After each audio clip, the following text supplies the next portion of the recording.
Catus, Maximus here. I'm going to do a little video about these Ikea B1709 TÄRNABY, or however you pronounce TARNABY, with I think 2 dots over the A, a Swedish word. Anyway, these are kind of a new, well, I should say newfangled. They've been around for a long time, but electric dimmable lamps that are made to resemble traditional kerosene lamps. Now inside here we do have 2 totally different styles of bulbs. And I was too tired to make a normal tool video, but some people kind of like the illumination videos about bulbs and lamps and stuff, because obviously a lot of people have light bulbs. As far as I know, that there is 1 light bulb sold per year for every 2 adults. That's a popular product when you're selling billions of them every year. Anyway, we have a 2200K amber glass bulb, and we have one of these. They call it a smoke glass, but it's supposed to, these bulbs are 5000K, and they're supposed to, with the smoke glass, emulate the old natural gas or propane lamps. So I have one with one of those bulbs, and one with a genuine Ikea bulb.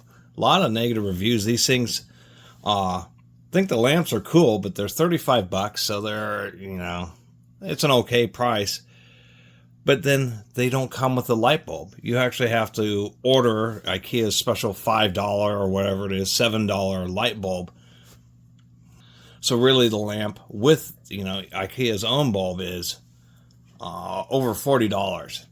So it's getting a little pricey, and a lot of negative reviews because they have all these pictures of the lamp with the bulb, and then a little tiny sentence that says bulb sold separately.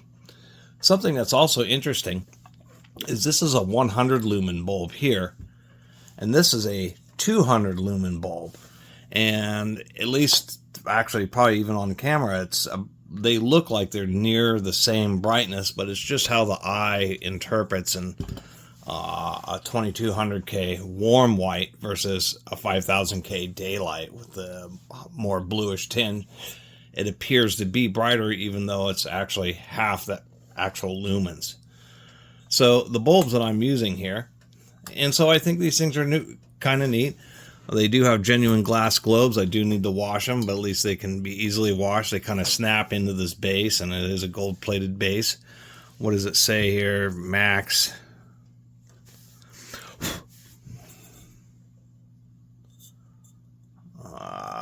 Over here.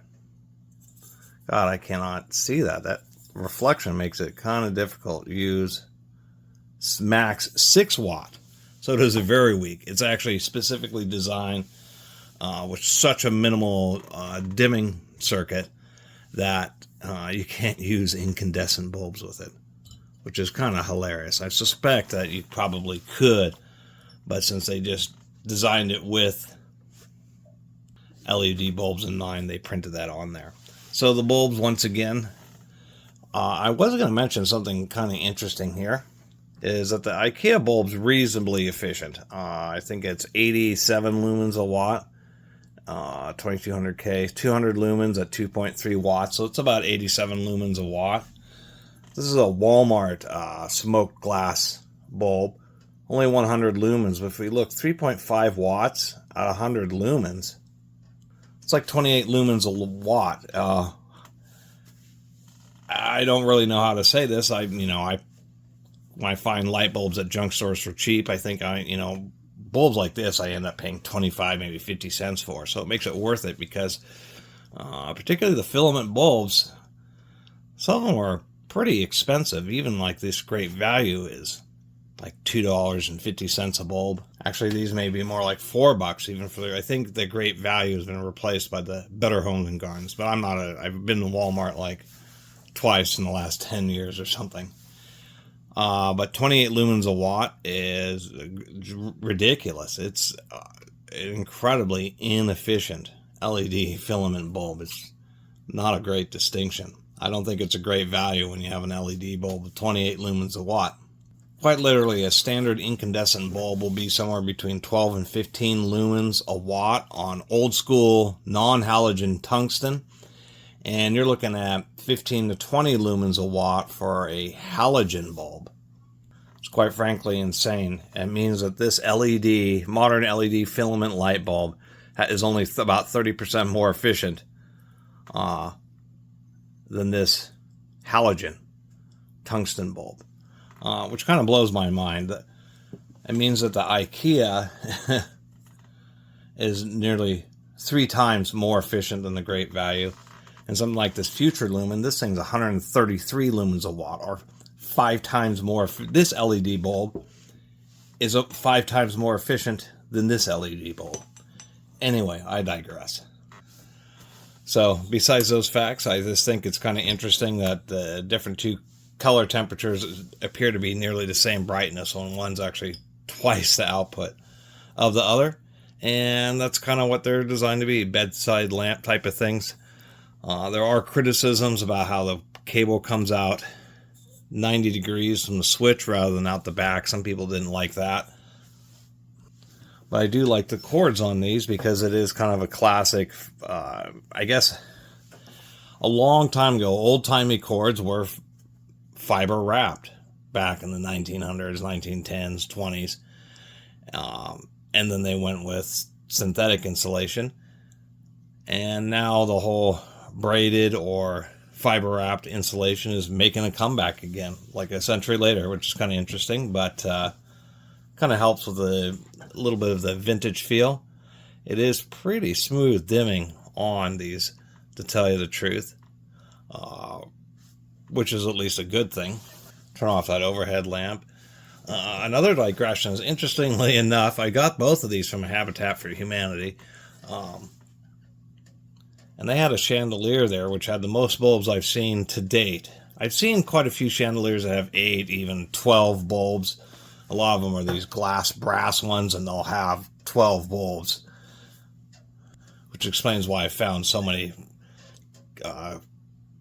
candelabra-based bulbs, because you just need tons of them felt chandeliers. But they had a chandelier which was 27 bulbs that had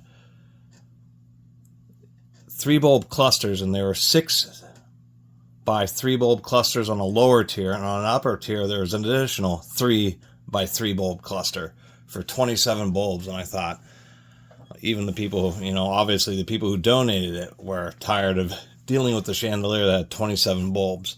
And interestingly enough, you would wonder why there would even be such a dim, like 100 lumen bulb.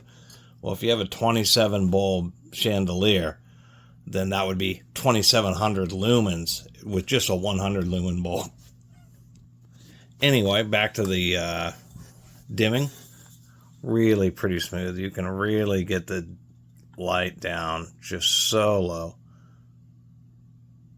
That's actually the minimum. That is the absolute minimum brightness on this lamp, which is like nightlight level. It is very dim.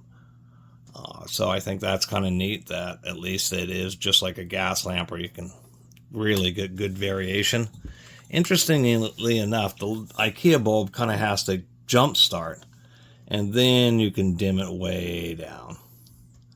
Just the same way. So anyway, not a lot else to say about these lamps besides they're kind of neat. They kind of look like modern versions of kerosene or oil lamps. But, of course, they're electric. And I kind of like them as a, as a bedside lamp or just a kind of an accent lamp. They're just kind of, I thought they were neat and wanted to share a video about them. Anyway, thanks for watching.